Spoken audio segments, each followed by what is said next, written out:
Tornarelli alla burina, pasta peasant style, with a cream sauce of mushrooms, peas, and salt pork. Native to the Abruzzi region of central Italy, where the old traditions are still maintained in the mountain towns. Dieta all'agro, Swiss chard dressed with olive oil and lemon.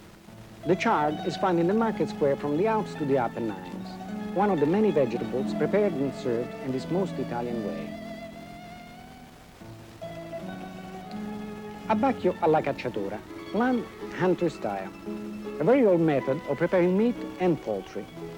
At its very best is a very simple combination of wines and rosemary.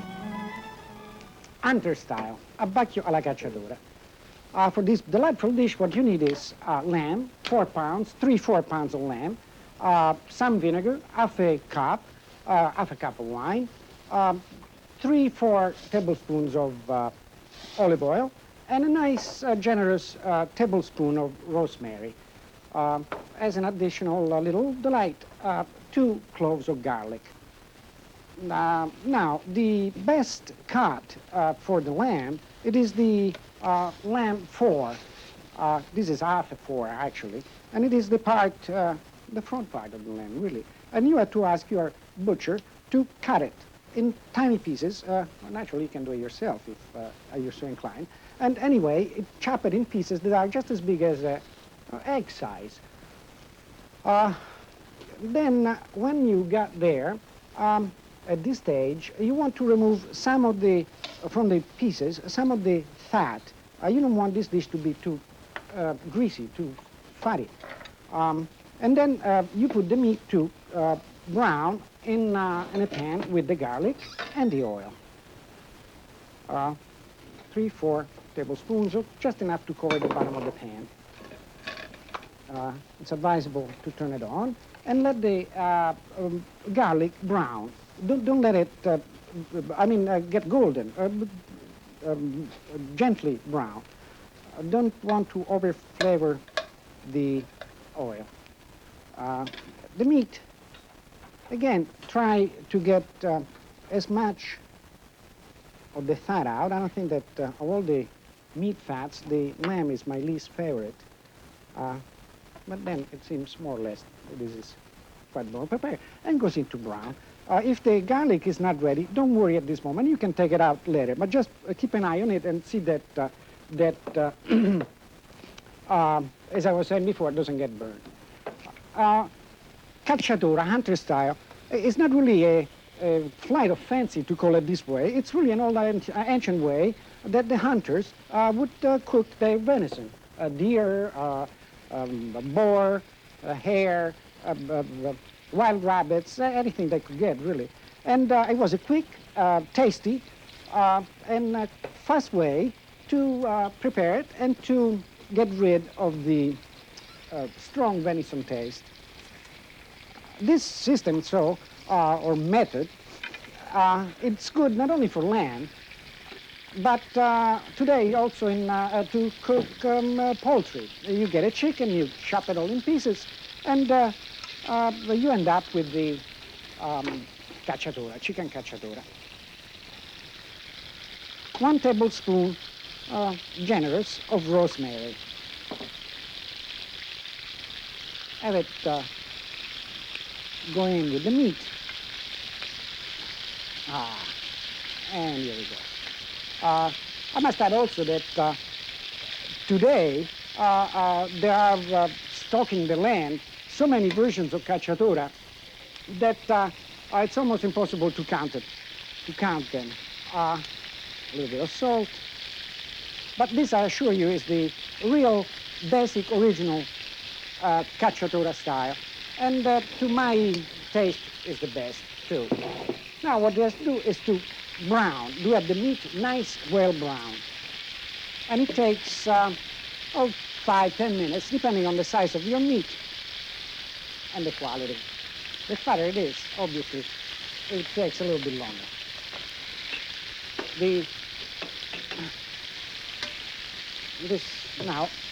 So all I got to do is to wait. And I won't wait for anybody.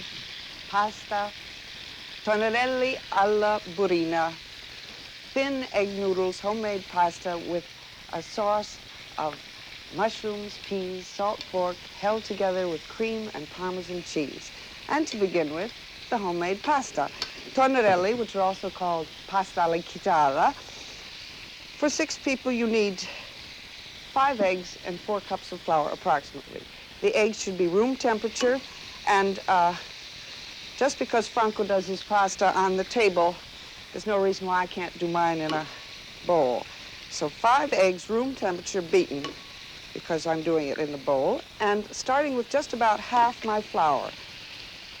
The big eggs seem to break much more easily than the little ones. You beat the eggs just to get them liquid, like so. Once they're smashed up, you don't have to continue. Start stirring your flour. And you keep on stirring and pouring and stirring and pouring until the flour in your bowl has been absorbed.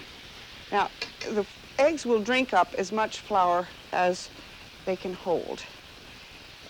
And you will find by using the bowl method that after you've got a paste started, add some more flour, keep on adding until it's the consistency to work with your hands. Once you've got it down to that consistency, you're going to want to make a nice ball of it and start kneading. Now, it takes about 15 minutes to get to that point. And when it gets to that point, it looks like this.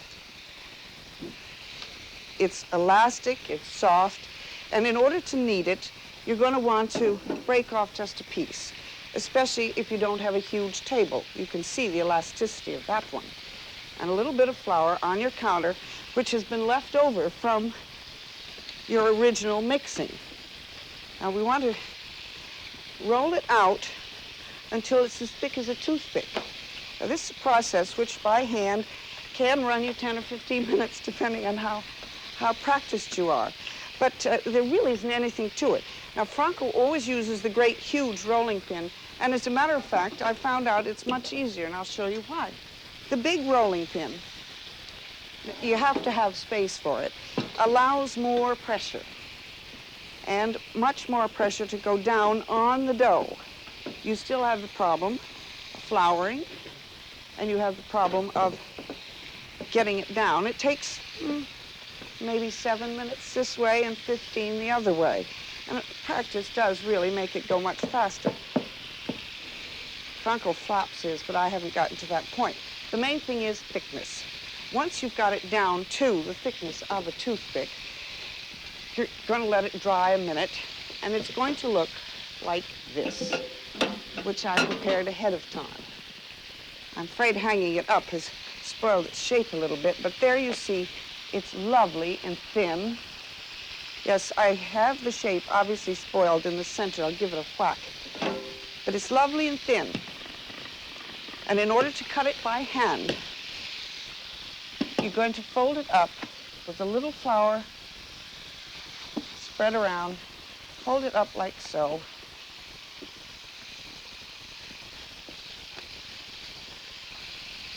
And you're ready to cut by hand. This is the way, get rid of that one and save it. This is the way the average homemaker would cut it. As thin as possible. And you mustn't worry if they're not absolutely perfectly even, because after all, that makes the texture a little bit more fun in the long run. You just keep on cutting, and once you've got them cut, these are a little wider than a toothpick. It's a big toothpick. You want to put them on just about anything and keep on cutting. They'll dry out a little bit more as they sit there waiting for you to finish. Noodles are cut the same way, and tornarelli are very narrow noodles. They also are called pasta alla chitarra. Well, why chitarra? It's one of those names that comes from the original cutting machine other than the knife, which I will show you. pasta alla chitarra is cut on a crazy little machine like this. Crazy? Well, not really. And for this, you need a slightly softer piece of dough than you need to cut by hand. And the process is very simple. You put your dough on like so, and you play the guitar first with the rolling pin. Now that's so soft it's already been cut. How about that, Franco? Wait a minute. I'll play the guitar and see if Grandmother was right. That's the way you cut it if you have an ant. Yeah, right. Oh, pasta mia. Anyway, if you don't have a guitar machine to play and operate with, there is an easier way out, which Franco calls progress in our family. It's the la macchinetta. Now, la macchinetta not only kneads and rolls out your dough, but it will cut it. And for this, you need a dry piece of dough with a straight end. The macchina always has to have a straight end to begin with. Into the final loop, and there you are. It comes out just as even as silken threads. It's marvelous fun, it really is. You can put them all together at this point because it doesn't matter. You can cook the hand cut with the machine cut, and because they're homemade, the cooking time is practically nothing. I love the machine myself because I honestly don't think I have the strength to turn out a lot of pasta for 4 children at the drop of a hat. Oh, that lamb smells so good. Anyway, there it is. Lovely little strands of gold. And you want to leave them sitting out like that. They should be dried in the air another 15 minutes or so. In you go. Come on, pasta. You've been sitting around my kitchen too long. There we go. Lovely. Lovely. Now, all you're going to do now is to let them dry out a little bit longer. You can make them 15, 20 minutes before dinner or in the morning, but don't make them beforehand much longer than that, because if they stand around overnight, they become so brittle that they break when they go in the water. And there. My meat here is brown, and so I forgot. It's the moment to put a little bit of pepper around it, to spread a few things on the ground. No, I just dropped the handle of your machine. And it is time for the alchemy. Here comes my alchemy.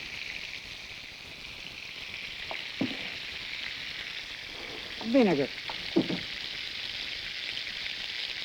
Half a cup. And the top of the pan. And what you do, add the vinegar, and quick as a lamb, pour it out. Now you steam it up. The vinegar that is steaming up is really reducing the fats that are in the pan. And delicious. Boy, there's a very pungent steam at this moment. Swish it around a little bit. And then you add half a cup, generous, of white wine. Sorry, the steam of the vinegar really got into my nose. And it's at this stage, swish it around and see that it seems that the chemistry has worked all by itself. But anyway, if you have got tiny little bits of brown meat stuck on the bottom of the pan, this is the moment to undo them. And here it is, the nice amber cacciatora sauce.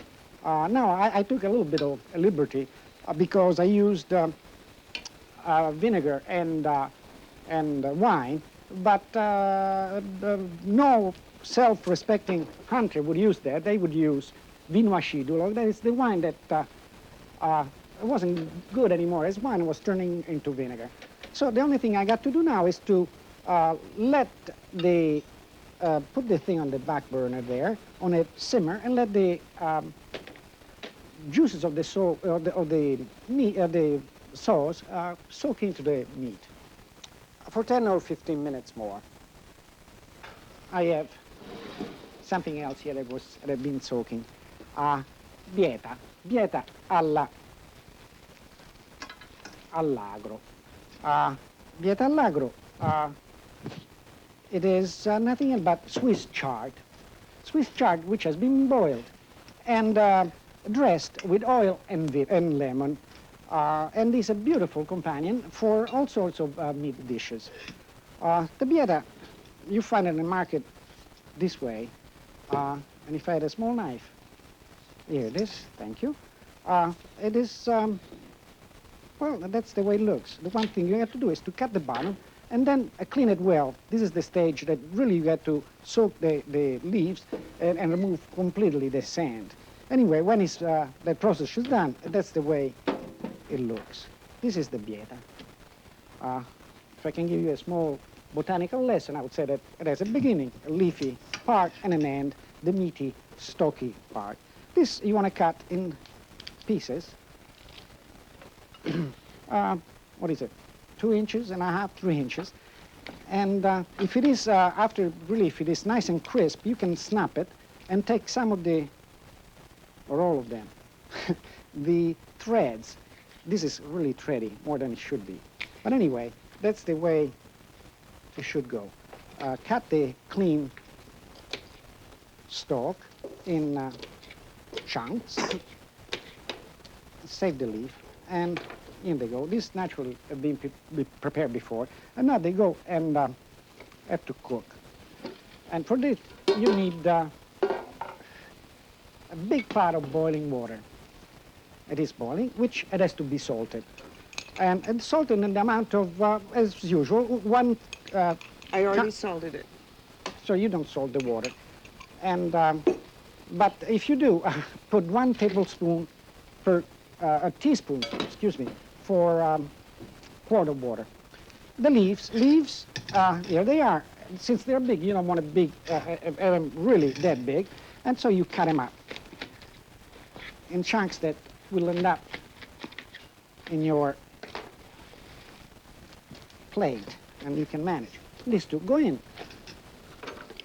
sink them in right away, and cook for 3, 4, 5 minutes after it's boiling. Cover it up. Don't overcook it, because as all Italian vegetables, they should not be overcooked. And you may cover your pot, and I will uncover mine. Because for tonerelli alla burina, lovely thin noodles with a sauce of cream, which includes a 1/2 cup of cream, a stick of butter, 6 tablespoons of Parmesan cheese, and a cup of mushrooms, and a cup of peas, and diced salt pork.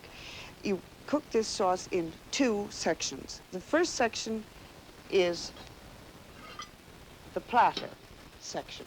The platter goes on top of the bowl, the boiling water, with with the cream, which you can't boil. So you're just putting it in there so it'll get nice and warm.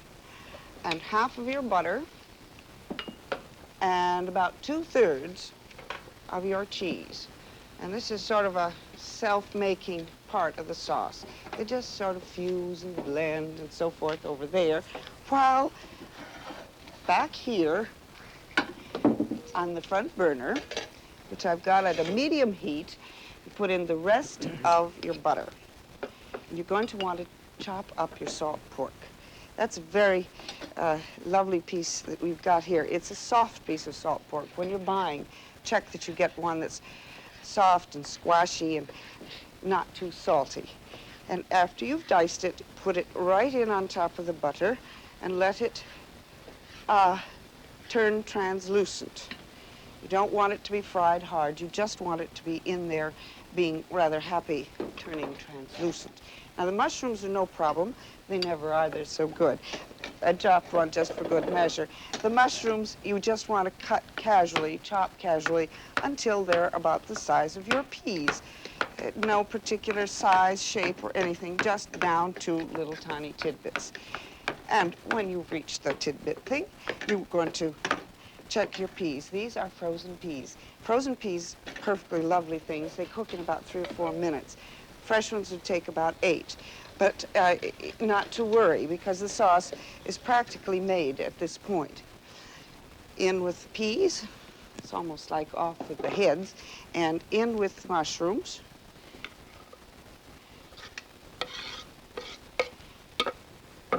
And stir. You're going to want to just a smidgen of salt, and not too much, because the salt pork is going to give you most of the salt in this dish, and you can't really tell.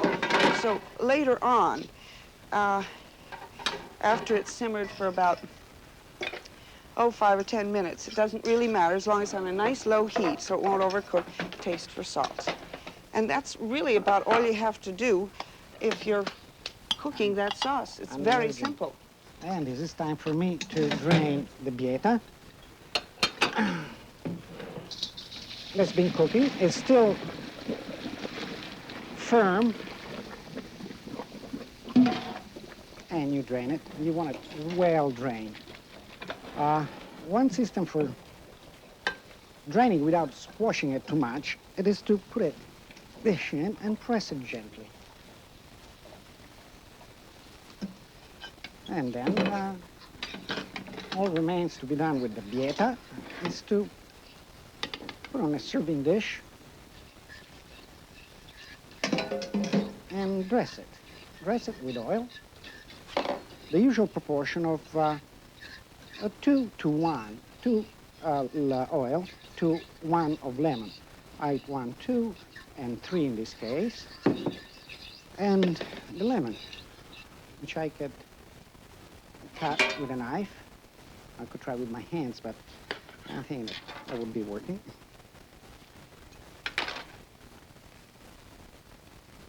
And just 1 and a half. Toss it gently so that all the leaves and the stalks get coated. And add a little bit of salt, and this again is to taste. And I would say that our bieta for tonight is ready. It can be arranged and made to look better, but I'm not a decorator. Lovely. Oh, decoration or not, it's a beautiful color. And now at this point, I've got another beautiful color. The butter's melted, changed the cream to a lovely gold. The cheese is melted, and it's time to put the pasta in. Boiling water, the usual 1 teaspoon to 1 quart. And for 6 people, it's about 6 teaspoons, 6 quarts. And the homemade pasta. In it goes, and it cooks terribly rapidly when it's homemade. It'll be separated by the boiling water. You can separate it a bit if it sticks together. Sometimes it does. You can't always tell. It'll rise right to the top when it's done. If you're using store pasta, egg noodles, folded egg noodles, which can be used, they take a little longer. Watch them. You want your pasta al dente. And since the pasta is from Abruzzi and the abbacchio is from Abruzzi, I will use some Abruzzi wine. Some good, nice Montepulciano Rosso. Abruzzi, by the way, is one of the 19 regions of Italy. It is part of central Italy. It is a beautiful, really beautiful country. It has high mountains, a beautiful hunting, good skiing, and the nice, gentle pastures that go to the sea. As a matter of fact, they have also a beautiful saying about the Abruzzesi, the mountain people. Abruzzesi, scarpe grosse e cervello fino, which means? I'll drink to your big feet. And I to your fine mind. Before I go on with that, though, I'm going to test this pasta. Homemade pasta cooks so fast. Wait a minute, don't want to burn anything. Al dente. Oh, beautiful. If I can find my pot holder, here we are. It's time to drain the pasta. Franco, would you hold the... Oh, yeah. Ah, thank you. Back today. Yeah. All under trip. Yeah, poor man sauna. Oh, All right. For your sinuses. Now, Okay, you ready there? I'm ready here. Here it comes. It's grained, and in it goes. Now, it's all golden now, but we're going to change its color right away. But the first thing you do when you put it on the creamy, cheesy, buttery sauce is to be sure that that sauce is coating all your lovely little pasta alla gitana, tonnerelli. If the sauce has the proper amount of cheese in it, it thickens up right away, just like that. And you're going to want to, after you've turned it over, tidied it up a bit, you're going to want to taste the other half of the sauce. Why taste? Well, in case your salt pork didn't do the bit, and it did, you might want to add a little salt at this time, but that's, And there we are. You got all those precious bits. Turn over once again. They are inclined to sink to the bottom a little bit, so of course the last man served is the lucky one. And you want to dress it up with the last bit of Parmesan cheese. And there you are. Ecco fatto, the pasta. Oh, but it's still so hot. Isn't that a feast to put before the king? I tell you what, I'll serve pasta. Okay, I'm ready for your pasta. You're ready for the pasta. Wait. Pass your plate. Here you go. Must be served piping hot, and I think, sir, you'll find it's al dente. Here's some of the precious pieces. There we are. Goodness me. And there's enough for 6. How are you going to do that? Oh, I'd love a piece of bread. Taste that. To give me enough Cacciatora. sauce. I gave you enough sauce. You want some more precious bits? Here you are. Well, you get to There's nothing like starting a meal with pasta. Tonnerelli. Ah, and the cacciatura could not wait. Should not wait. No, really. of course it should not wait. As a matter of fact, cacciatura you should eat really with bread, fresh Italian bread, because the sauce of the cacciatura is just as important as the meat, really.